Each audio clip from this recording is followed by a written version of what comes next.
Okay, I am not making this up. This is the third attempt to do this video. And if it doesn't go through this time, I may just pull all my hair out and throw a hissy fit. My whole entire morning has just been crazy. I woke up this morning at 2 o'clock and all I could think was, I cannot wait to do a video. So I'm going to try this one more time and we'll see what happens. I guess the rule of thumb here is I don't have to tell you everything. So we can just start slow.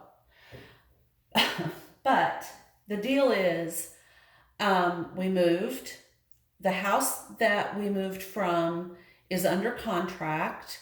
That went pretty quickly. We put it on the market and 6 days later we had an offer and here we are kind of rolling, the ball is rolling. But we had already moved into this house and I don't have to show you the entire house. We're in what will be my sewing room. It was traditionally used as a library. But for those of you who have followed me, this is my sewing table. And I finally had an opportunity to kind of show you. It's very old.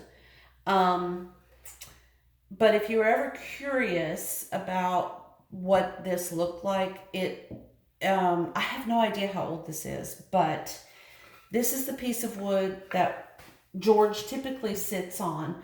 I think traditionally the machine fit down here. There's a lot of metal pieces and all that are broken.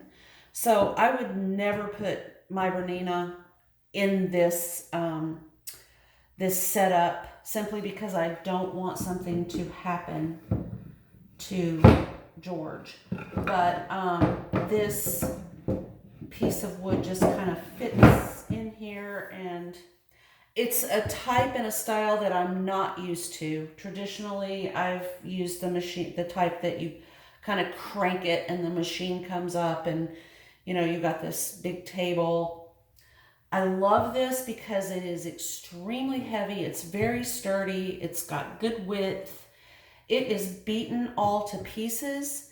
And I kind of prefer that because I don't want to have to be worrying about, oh no, I've got a piece of furniture that I'm going to be using as a sewing table and it's just going to fall apart.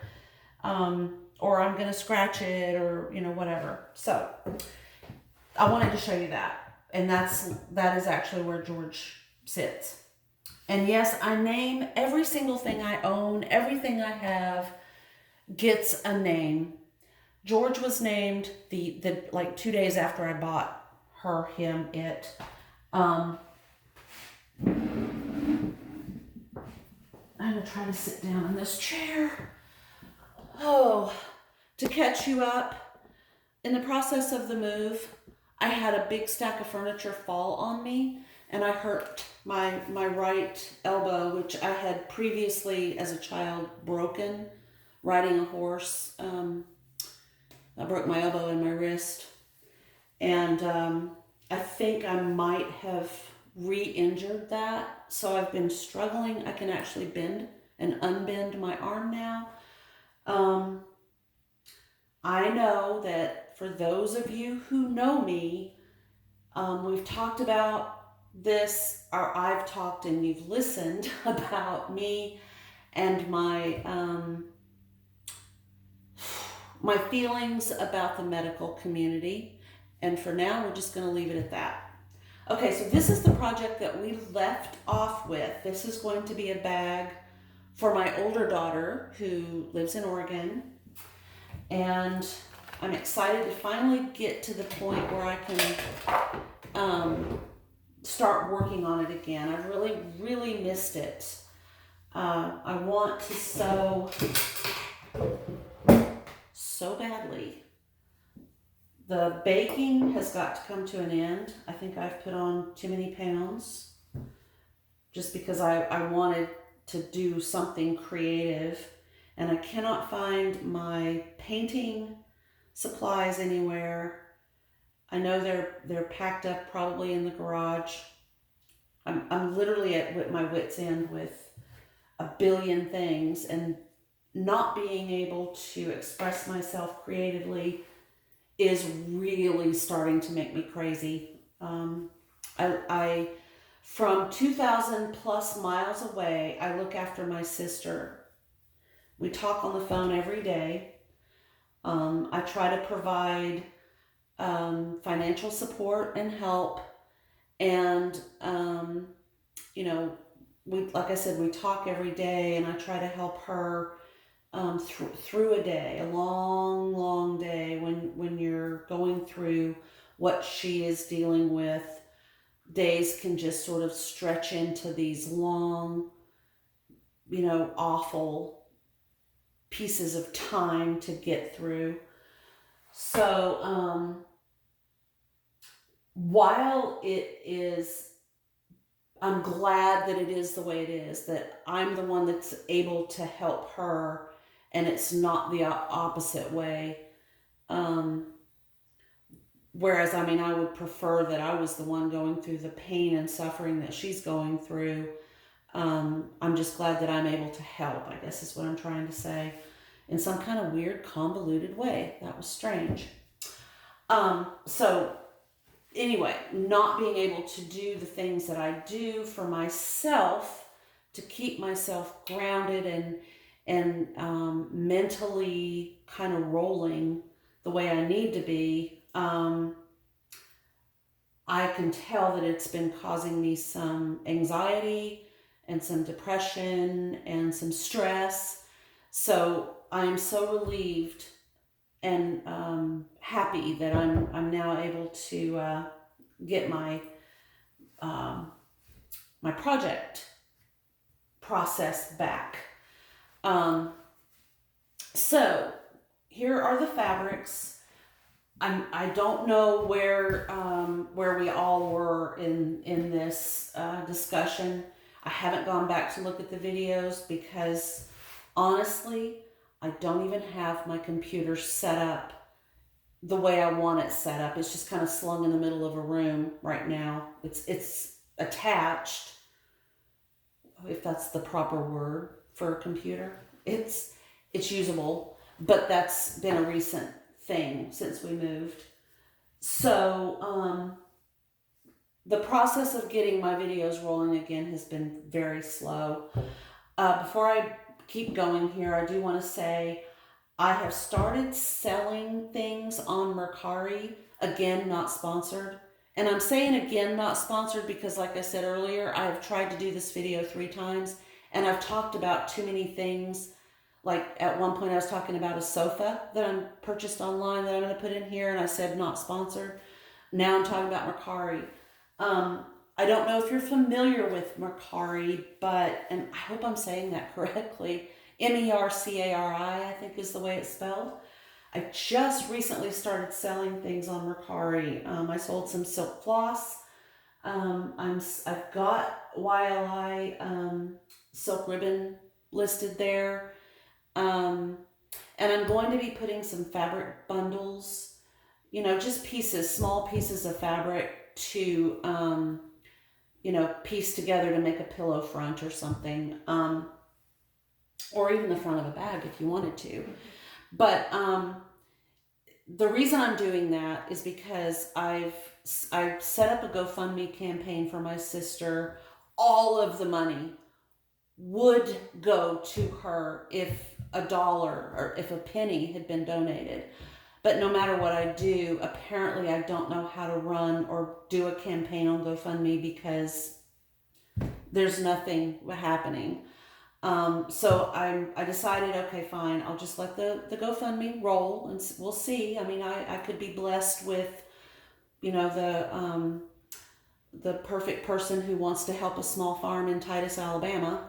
I don't know. Anyway, the money that I make from Mercari is going into my account, but it is there to help my sister. So that's why I'm doing Mercari. And if you're interested, just send me a message and we'll talk about it. Okay, so the last thing that I had done was I made this little pocket front. It is a quilted piece of fabric, and this came from, I bought it on Amazon. as just a regular person, non-sponsored of anything. And it's out of that line of fabrics. Let's see, right here. This was a whole bunch of different fabrics that you can purchase on Amazon, and I think you can actually get them on fabrics.com. It is Joie de Vivre fabrics. I don't speak French. I'm sorry, I'm from the South, and my accent just doesn't translate very well to a French accent. It's 100% cotton. It's called artgalleryfabrics.com. It feels like Liberty. It is a lovely, it's a little heavier than Liberty, but it kind of has that wonderful, light, silky cotton feel to it. As does this fabric right here, which I want to say is a Kaufman panel. Not related at all to this fabric, but I like it and I wanted to use it for, it's a Michael Miller fabric, cabbage rose border. And I'm going to be using it as an interior because, as you can see, the Art Gallery Fabrics has a print that I purchased that is very similar color-wise. It has some of the greens and the yellows and the reds and the roses, and it'll be kind of a good mix, I think, for my older daughter, who shares a lot of the same color preferences that I have. So I figured if I were enthralled and really enjoying these colors, then she would too. And the main body of the bag is this darling bird print. It's got some birds and some butterflies. I don't know if you can tell, but there is an outline, a little bit of a paisley etching, and it's just precious. I mean, honestly. And I did quilt this just in kind of a square pattern for stability for the front part of that bag. So basically what we're going to do is we're going to take the pattern that I'm going to look for. I've made it over and over again, and I swear to you, honestly, I could tell you the name of it. I could give you the number. It's a McCalls pattern. And then 2 minutes later, I would forget it. It is, it's a shocking problem. And I'm going to claim that it has to do with age. Okay, so I put it in here, the last that I remember. I was cleaning up, putting things away, looking for items to sell on Mercari to help my sister. And here it is. And I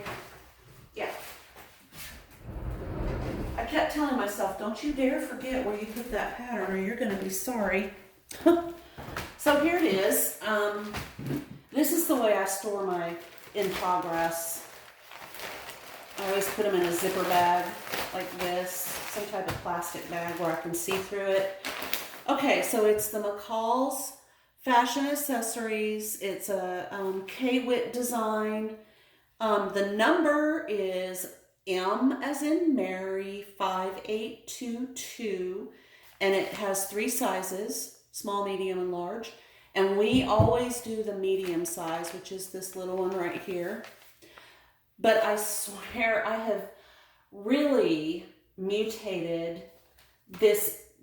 As much as I love this bag, and I really, really do, I've changed the design, I don't know how many times. I've made 4 or 5 bags, and I just completely change it every time I do it.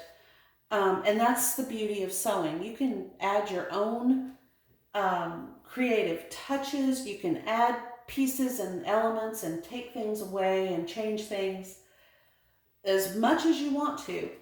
So what I'm thinking about doing is kind of offsetting. I don't know if it'll work. I'll have to kind of play with it, pin it, and see. But just for a quirky little twist, I'm thinking what I'm going to do is add a strip across here and here. So each of the two sides across the bottom. Of course, I'd be leaving the top part open, and then just stitch it down in kind of a little sideways. Instead of doing it this way, you know, you got to make sure you got your two like this, and then stitching the handles. I mean, that's cute, but it's, you know, I've done it so many times, I kind of want to try something different. So that is why I'm going to try offsetting our little pocket, and then just do, you know, a little strip of fabric, something completely out of the ordinary. I mean, I don't even know if it's going to be any of these fabrics. It might be this, and that might be a little shocking white on that, on that green background. I don't know. I love these little tiny flowers. I think they're those Hawaiian, what they make the lei from. But let's just see if we had a piece of it. Yeah, I honestly think that would be cute. Okay, but how then do I do my handles? Well, if I have this offset, this is the side, I've got to make sure I leave myself enough of a side. I may have to go ahead and put it in the middle, but I could still have it kind of offset. And if I've attached the pocket this way, then I can take my handle and just go ahead and go up, you know, where it's supposed to go, because the pocket has already been attached and is just this funky little element on the front of the bag. I mean, you know, I want to leave enough space, like on here, you've got enough distance between the top of your bag and the pocket opening. Otherwise, it's awkward. If you put it up here and this is the top part of your bag, you don't get enough space to put stuff.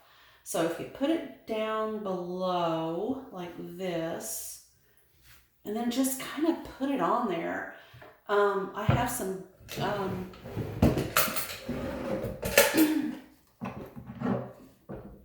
buttons. I'm not sure I put them. Yeah, I don't think they're in here. But I have some novelty buttons that I think would be really cute, you know, stitched onto the pocket, which of course I'd have to do first. When I find them, again, everything is just literally flipped on its head. Every time I open a drawer, every time I look in a closet, I think to myself, oh my goodness, what in the world have I done?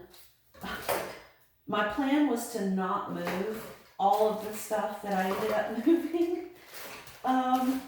So yeah, I'm still laughing about all that. Yeah, these buttons are not really a good choice. But anyway, so I'm going to embellish and add this pocket. I will have to do some math. And that's not a pretty sight. You do not want to see me doing math. So I will, you know, figure out, which I think you can obviously tell from my strange attempt at quilting here. I've got lines that are really close together, lines that are spaced apart. But being an Aquarian and very, I don't know, just sort of abstract in my thinking, this is what works for me. A lot of people need to have things absolutely, positively perfect. I admire those people very much, but that doesn't really fit well with the way I think. And the reason basically that I started doing these videos is to let everybody know that there is a place for things that are not perfect in sewing. I mean, that sounds shocking, but you know what? There really is.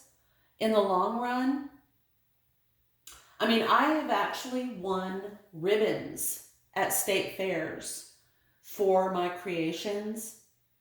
And I have to tell you, I can do things absolutely perfectly without any mistakes. I have blue ribbons, I have red ribbons, I have more blue ribbons, and I have more red ribbons. In fact, I have one right here. Division, heirloom sewing, French sewing by hand or machine. It's got my name. It's got the tag number. This is second place. It's lace needs to be mended at the front right. That's the only reason why I got second place. And I think I can show you the dress. I can, because I've got them out. They're part of my trunk show. But getting back to what I was saying, there is a place for little quirky things like this. And I don't want anybody to shy away from sewing because, oh no, this stitch is too close to this stitch and this one isn't as close as that one and there's a gap there that's not perfect. No, this right here, flaws and all, is a perfect addition to anything you want to make. Please don't let that hold you back ever. Ooh, my fabric is slipping. Okay. So, and then what I'm doing with this zipper, I was going to mention that as well. This is a lace zipper, and I have this piece of silk ribbon that in the move got all snarled and tangled up. And fortunately for me, I'm really good at unsnarling and snaggling things. I always have been. It's kind of weird. But I'm going to add a little bit of, these little lace ribbons have kind of a beading. I'm trying to show you there.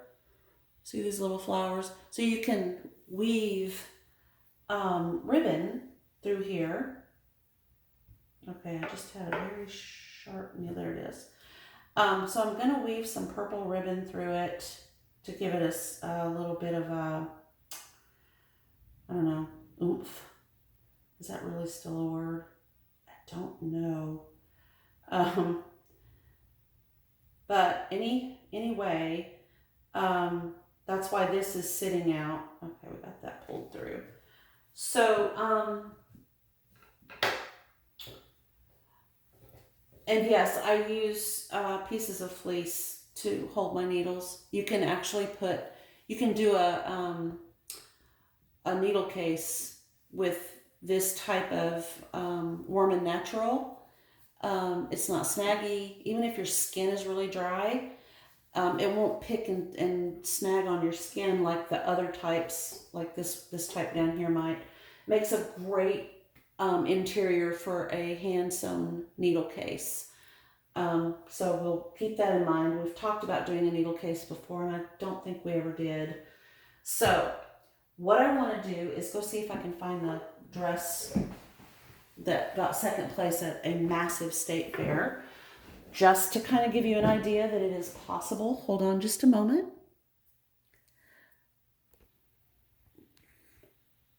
So apparently where I thought it was is not where it is. So we'll save that for another day. It was based on a ginger snaps pattern that got one ginger snaps pattern up for sale on Mercari if you're interested. And if you need to know what a ginger snaps pattern is, just message me. So now we get to watch, now we get to watch me attempt to pick up my sewing machine with my still mending arm. I don't know if any of you have there'd be no way for me to know if you have a Bernina, but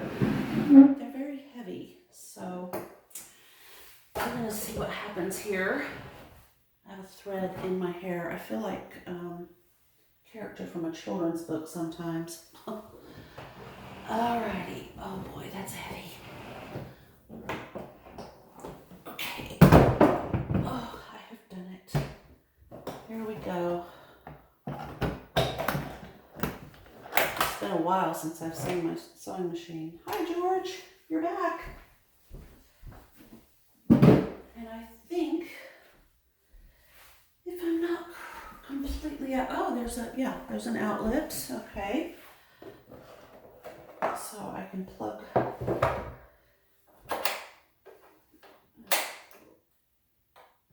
When you move your sewing machine, I recommend, I don't know why you wouldn't do it this way, but I recommend that prior to putting it in a case and actually transporting it, whether you're going to a class, taking it to the shop, moving from one place to another place, put your needle in the down position or remove your needle from the sewing machine altogether, and then put your presser foot down.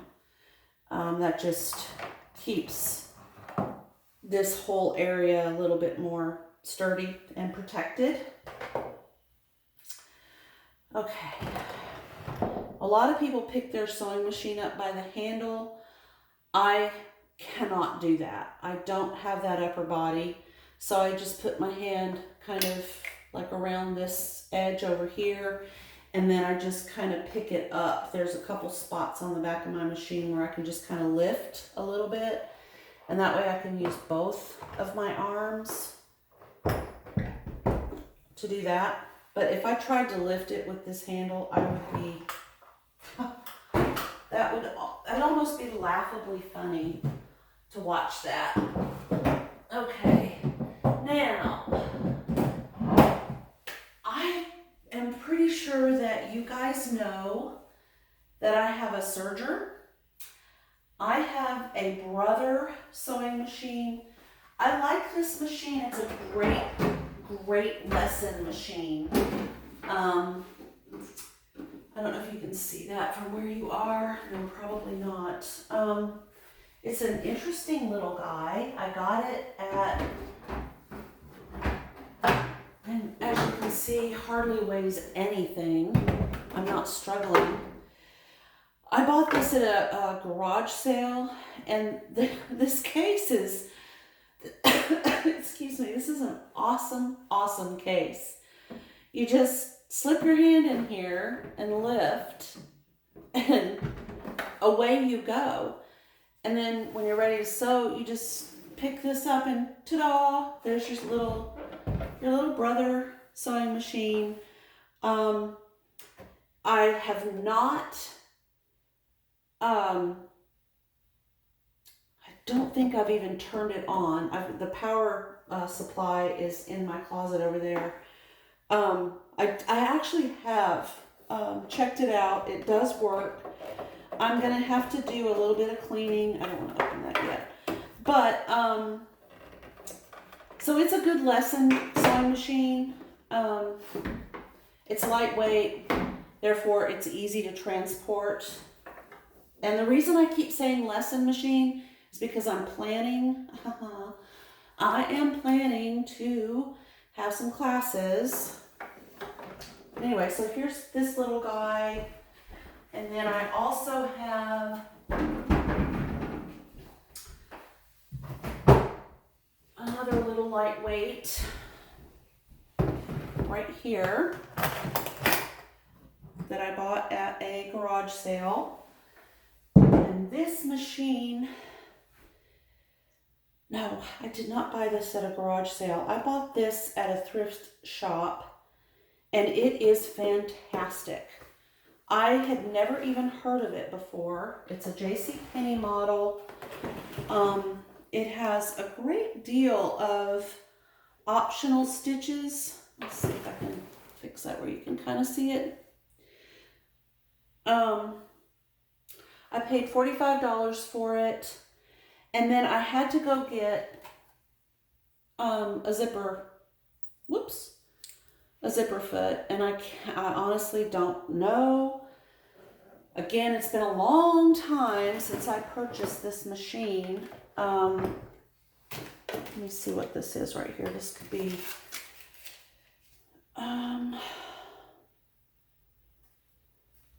this is the receipt for the sewing machine. I ended up paying almost $50 for it, but I mean, come on, it was so worth it. I've got a couple zippers. I remember I was working on a bag. As you can see, it's lightweight. I'm not having any trouble at all picking this up. And here's the little power foot pedal thing.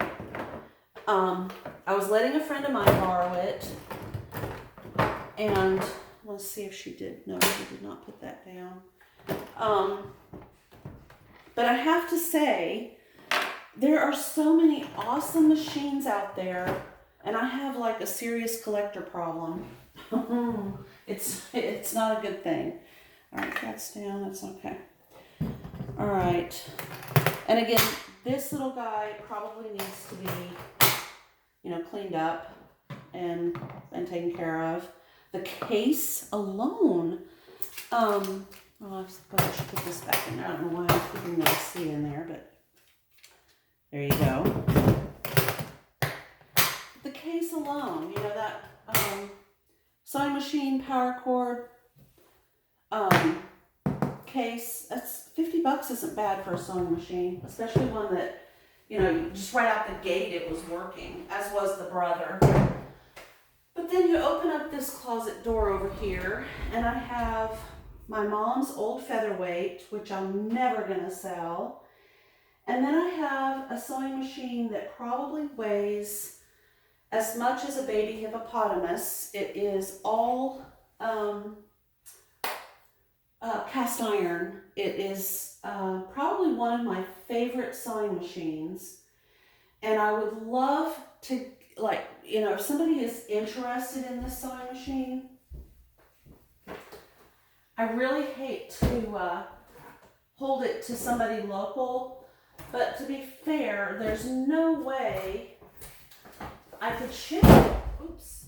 I couldn't possibly ship this thing to anybody. It is so heavy. Oh.